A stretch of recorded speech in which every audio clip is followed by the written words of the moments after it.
सक्षम टाटेचा आणि माझं प्रेमसंबंध होते. माझ्या घरच्यांना ते मंजूर नव्हते. त्यासाठी त्यांनी त्याचा असा घात केला. माझे वडील गजानन मामेडवार आणि माझे 2 भाऊ हिमेश मामेडवार आणि साहिल मामेडवार हे सक्षमवर MPD पडली होती. तर त्याने सुटून आल्यापासून माझ्या घरचे त्याचा गेम लावण्यावरच होते. म्हणजे मला धमकी देत होते की त्याला मारून टाकणार आणि त्याला गोड बोलून त्याला भेटून नशा वगैरे करू घालून मारलं त्याला. त्यानं त्याच्यावर 3 गोळ्या झाडल्या तरी त्याला काही झाले नाही.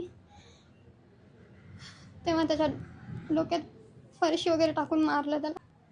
आमचं प्रेम होतं आणि माझ्या पप्पांना मंजूर नव्हतं. कशामुळे? कास्टमुळे.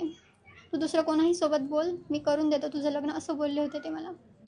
आणि त्यांच्या अगोदरही काही दुश्मनी होती वाटते, पण अगोदर ते चांगले मित्र होते. तुझा भाऊ आणि माझे 2 भाऊ आणि सक्षम.